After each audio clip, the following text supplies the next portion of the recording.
Hello student, कैसे हैं आप सभी। आशा है आप सभी बहुत अच्छे होंगे और अपने लक्ष्य के प्रति सजग होंगे, ऐसी ही मेरी कामना है। मैं मंजू शर्मा एक बार अपनी क्लास में आप सभी का बहुत बहुत स्वागत करती हूँ। तो प्यारे बच्चों, आज मैं आप लोगों के लिए कक्षा 12 विषय हिंदी के अंतर्गत पवन दूतिका, जो कि हरिऔध द्वारा कृत है, उससे पद्यांश 7 और 8 लेकर आई हूँ। तो आइए चलिए शुरू करते हैं। देखिए, सबसे पहले पद्यांश से आपका क्वेश्चन बनता है कि पाठ के यानी पद्यांश के पाठ का नाम और कवि का नाम लिखिए। पद्यांश के पाठ और कवि का नाम लिखिए। तो पद्यांश के पाठ का नाम है पवन दूतिका और कवि का नाम है अयोध्या सिंह उपाध्याय हरिऔध। अच्छा, दूसरा क्वेश्चन बनता है रेखांकित अंश की व्याख्या कीजिए। तो देखिए, यहाँ ये 2 लाइनें मैंने रेखांकित की हुई हैं आपकी, लेकिन मैं आपको पूरे का अर्थ बताती हूँ। तो देखिए क्या पद्यांश है। लज्जाशीला पथिक महिला, जो कोई दृष्टि आवे, होने देना विकृत वचना, तो न तू सुंदरी। तो देखिए, श्री राधा पवन से क्या कहती है कि लज्जाशीला पथिक महिला स्त्री, कि यदि तुझे राह में यानी मार्ग में कोई लज्जाशील युक्ति यानी कि कोई स्त्री मिल जाए, तो होने देना विकृत वसना, तू न उस सुंदरी। तो तू ऐसा मत करना कि उसे उसके शरीर से उसके वस्त्रों को ही उड़ा कर ले जाए।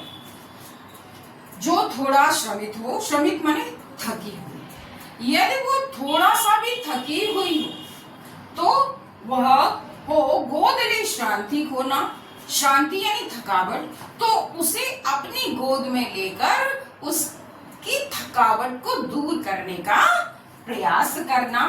होठों की और कमल मुख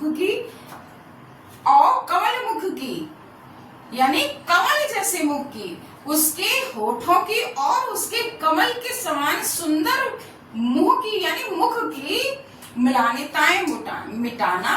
तो क्या कहती है कि उसके होठों की और उसके कमल जैसे मुख की क्या थकावट को दूर करने का प्रयास करना। तो इस तरह से ये रेखांकित अंश मैंने जो यहाँ किया हुआ है आप देख सकते हैं। अब देखिए, अगला क्वेश्चन आपका क्या बनता है कि राधा पवन दूतिका से मार्ग में पथिकों के साथ कैसा व्यवहार करने के लिए कहती है। तो कैसा व्यवहार करने को कहती है, पूरे में व्यवहार ही लिखा हुआ है वैसे, और जो आपको समझ में आया आप वो लिख सकते हैं। तो क्या कहती हैं, अभी मैंने इन 2 लाइनों का अर्थ बताया था कि कोई मार्ग में अगर तुझे कोई स्त्री मिल जाए, तो ऐसा मत करना कि उसके वस्त्रों को ही उड़ाकर ले जाए। अब देखिए, ये 8 नंबर का जो पद्यांश है, इसका मैं अर्थ बताती हूँ आपको। कोई क्लांता कृषक ललिना खेत में जो दिखावे।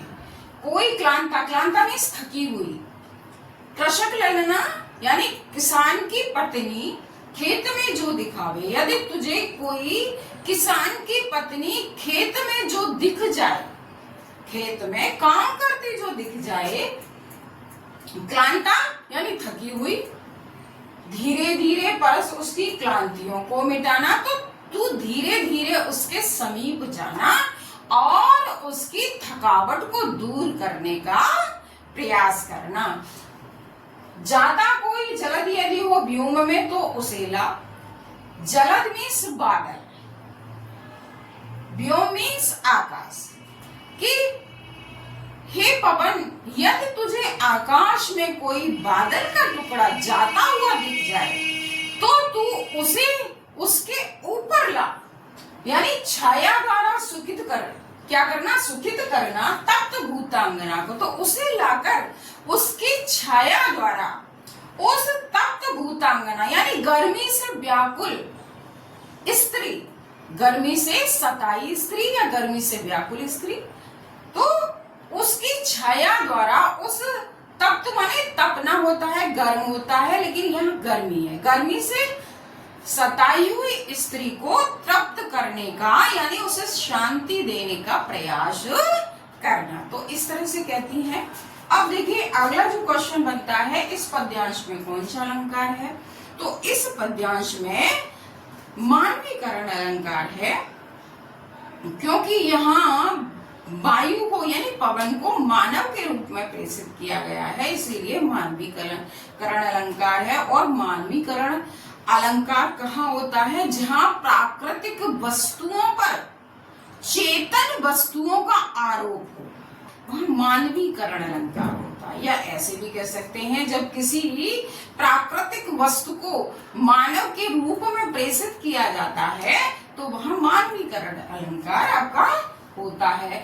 कमल मुख की, अगर आप ये कहेंगे कमल मुख में कौन सा अलंकार है, तो यहाँ आपका रूपक अलंकार बनेगा, क्योंकि रूपक की क्या परिभाषा है? भेद रहित आरोप। यहाँ जहां उपमेय में उपमान का भेद रहित आरोप होता है, वहां रूपक अलंकार होता है। व्योम तथा जलज शब्दों के अर्थ लिखिए। तो व्योम का मतलब मैंने आकाश बताया था, जलज मीन्स बादल, और जहां द शब्द लग जाता है वह बादल का पर्यायवाची बन जाता है। जैसे वारे में लग जाए तो वारिद हो जाएगा, जल में लग गया तो जलद हो जाएगा, तोय में लग गया तो तोयद हो जाएगा।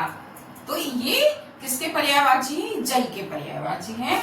और अगर तप्त भूतांगना का अर्थ लिखने के लिए आता है तो गर्मी से सताई स्त्री, इसका मतलब है गर्मी से सताई स्त्री। तो इस तरह से यहाँ कोई किसी भी शब्द का अर्थ लिखने के लिए आ सकता है और अलंकार पूछा जाता है।